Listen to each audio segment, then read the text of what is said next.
Today we explore the magic of Fibonacci's, and I will show you exactly how to use the Fibonacci's in your trading.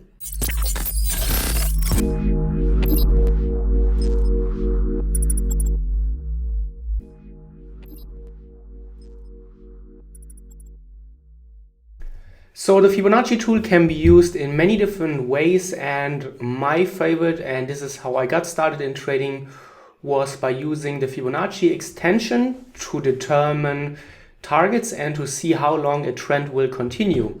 So what do you do in TradingView is that you have to go to the Fibonacci tool, and I should move this into the frame. So here on the left hand side you have your Fibonacci tool. You can see it here, Fib retracement. And let me first just throw it a random place because we need to observe the settings. So you can see those are the levels that I use. It's a 38.2, 61.8, 1, 0.5, 161.8, 138.2. I also use the 2. And you can see here at the bottom, it is you can see it, reverse is ticked.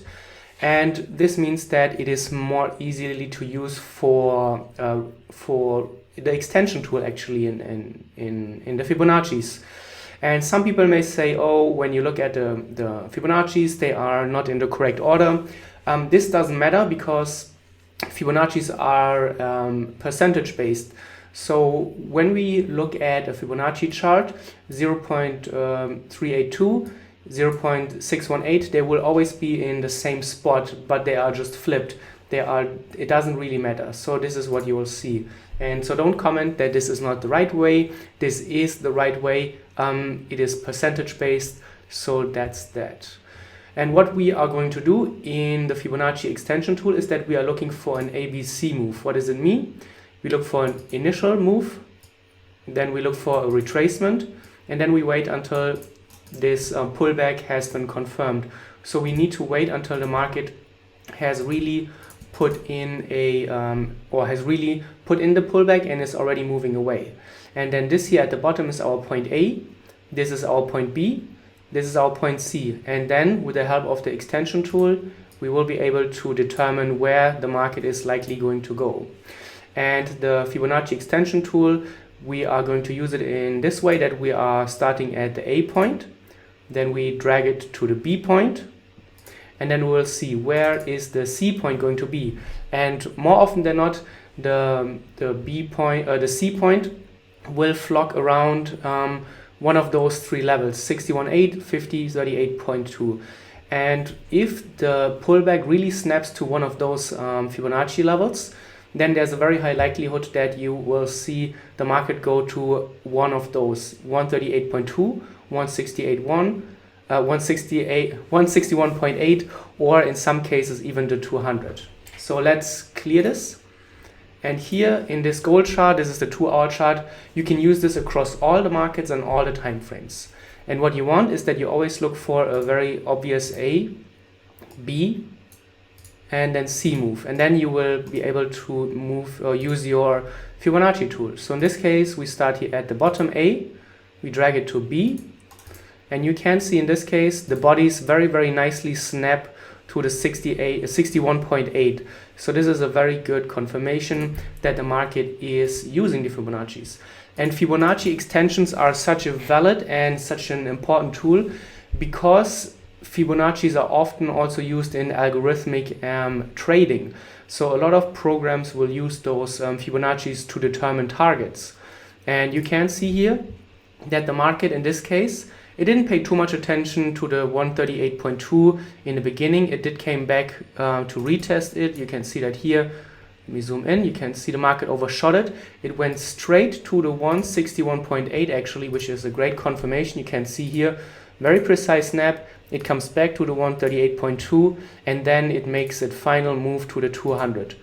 It's very unlikely, and it doesn't happen often, that the market will continue to do 261.8. So if you see that the market is at 200, then it is often a good idea to take profits, or at least to lighten up your position. 161.8 and 138.2 are usually the levels where most of the trending phases will end. And this is a basic way how you could start using the Fibonacci's. Not always will the C point snap that precisely, and if it doesn't, don't use the Fibonacci's. That's why we have many other tools in our toolbox. Here, let's look at another example, British pound Canadian dollar. We can also go to a higher time frame, you can go to lower time frames. And what you want is that you always look for those A, B, C moves. So here you can see this is the start of a new trend. You can see that the market is coming down, then it makes its first pullback, and then you need to wait until the market moves away from the pullback. And let's put our fib from the top to the B point, and you can see in this case we have a very nice snap at the 50, and also here at the 61.8 there seems to be a lot of confluence. So this is also another confirmation of this fib. And then you can see the market doesn't respect 138 too much, but it went straight to 161.8. So very, very, very precise snap. And if I move this out of the frame, you can see that the market again spiked into the 200 fib. It tried to make another lower low, it did not succeed, and then it turned around. So again, 161.8 is usually a very decent place to take profits. If you want to push it and go for a little bit further, then the 200 is then your next stop. Let's take a look at the current British pound Japanese move, and you can see the market was in an uptrend and then it was in a downtrend. By the way, on the uptrend, we don't have a decent fib. You can see the first trend leg was very far and very long. So in this case, we usually don't draw a fib. We want to see that the first initial move is a little bit shorter. Let's see what happens if we draw the fib. You can see it doesn't line up anywhere. So this is not really a good place to have a fib.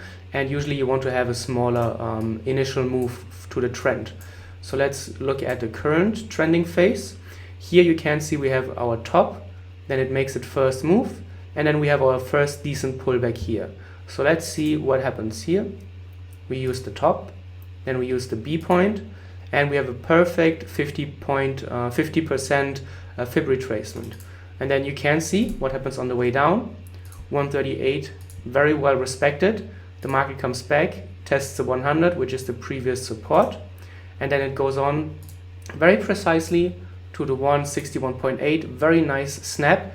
It comes back, retests the 138.2, and now we have to wait and see, can the market make it to the 200 or not. But you can see again how nicely the fib extension worked in this case. So now let's take a look at the current or the last swing on the Euro Swissy. You can see the market was in an uptrend, and then here it topped out, and then it made its first move down and a pullback. You can see A to B, and you can see almost a perfect snap to the 50. So if the market really comes that close to the 50, this is a validated fib that is good enough. You can also see we do have some snaps around the 61.8, so very nice fib. Again, 138 is not respected too much, but 161 shows the first pause of the market, and then we have a new wave of selling coming in, and it doesn't respect the 200. It goes to the 261 directly, snaps back to the 200. So you can see sometimes, not very often, this will happen that the market even goes to 261.8, but usually you are better off if you go for a little bit more conservative, which is 161.8 or the 200 level. And those are usually much, much safer zones for your take profit.